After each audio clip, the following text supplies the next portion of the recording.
Hello friends, welcome back to my channel पढ़ाई world. तो आज की इस नई वीडियो में हम कवर करेंगे chapter number 8, building blocks in economics, the problem of choice.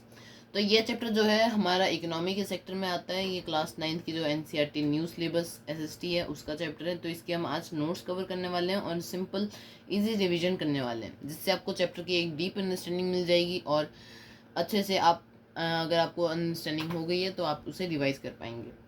So let us start with this video. अगर आपने हमारी पिछली वीडियो में जो हमने क्वेश्चन आंसर्स कवर किए थे चैप्टर नंबर 3-4 के, तो वो अगर आपने नहीं देखी है तो प्लीज़ जो हमारे चैनल है उसमें से आप प्लेलिस्ट में से देख सकते हैं वो वीडियो। और हमने बहुत इजीली उसे समझाया है और बहुत अच्छे रिमार्क्स भी हैं उस पर।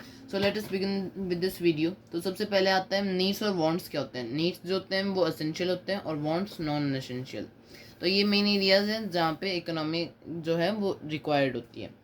तो नीड्स क्या होते हैं, जैसे कि मेरे को पानी की ज़रूरत है तो वो एक मेरी नीड है। मेरे को ठंडे पानी की ज़रूरत है वो मेरी एक चाहत है। ओके, नीड मतलब ज़रूरत और वांट मतलब चाहत। फिर चॉइसेस इन लिमिटेड रिसोर्सेज, जो रिसोर्सेज होते हैं वो लिमिटेड होते हैं क्वांटिटी में और वो रिक्वायर्ड होते हैं ह्यूमन नीड्स को और वांट्स को सेटिस्फाई करने के लिए। इकोनॉमिक्स हमें हेल्प करता है ताकि हम कैसे उन्हें डिस्ट्रीब्यूट कर रहे हैं तो वो उसका सबसे बेस्ट पॉसिबल वे हमें बता पाए।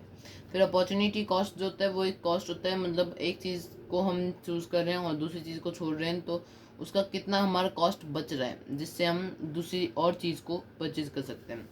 तो इसका एक एग्जांपल अगर मैं लूँ, मान लो मेरा एक फील्ड है और मैं बुक का ही एग्जांपल दे रहा हूँ।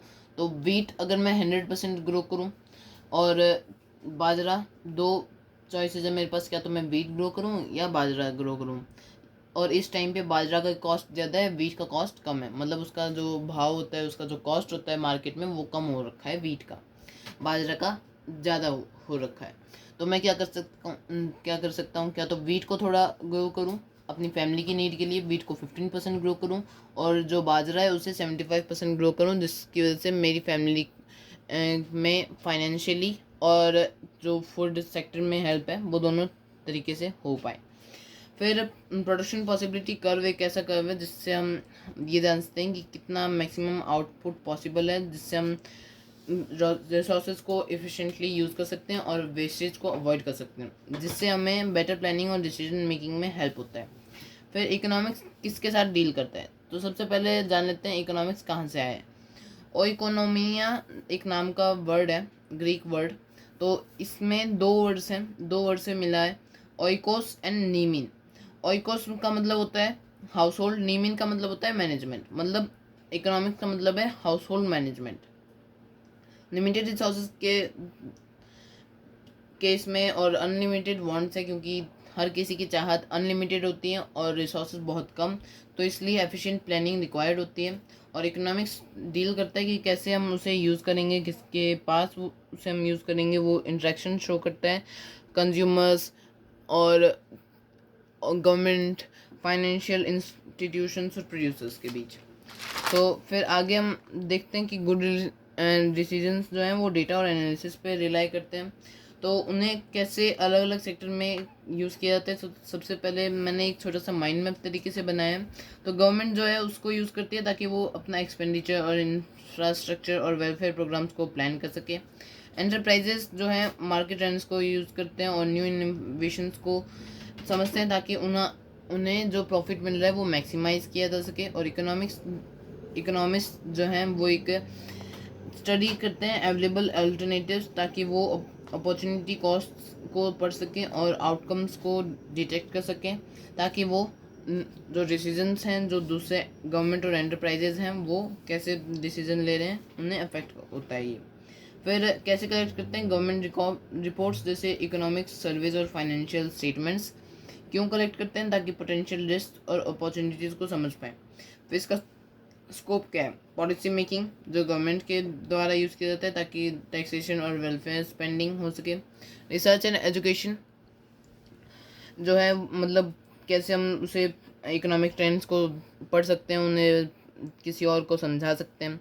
फिर बिजनेस कंसल्टिंग ताकि हमारा जो एफिशिएंसी है वो इंक्रीज़ हो सके और कस्टमर्स ज़्यादा हैप्पी रहें तो हमारे प्रॉफिट्स इंक्रीज़ होगा।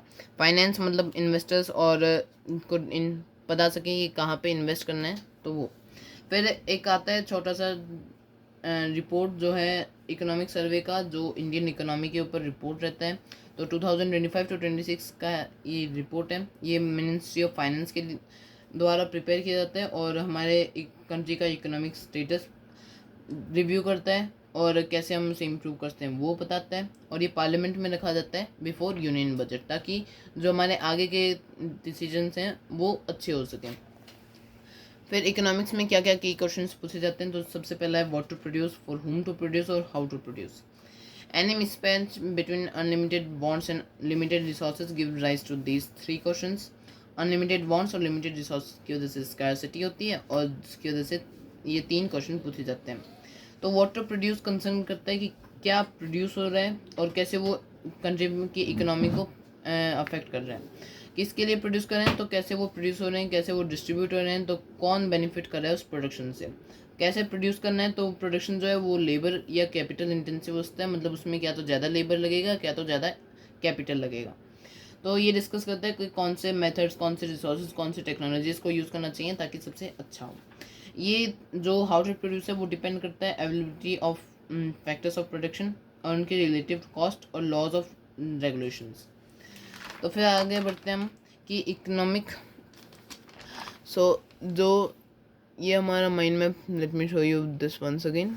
और आगे इकोनॉमिक सिस्टम्स और कैसे चॉइसेस को बनाया जाता है, तो तीन तरीके की इकोनॉमी होती है, एक प्लान इकोनॉमी और एक मार्केट इकोनॉमी, और उनका जो मिक्सचर है वो मिक्स्ड इकोनॉमी।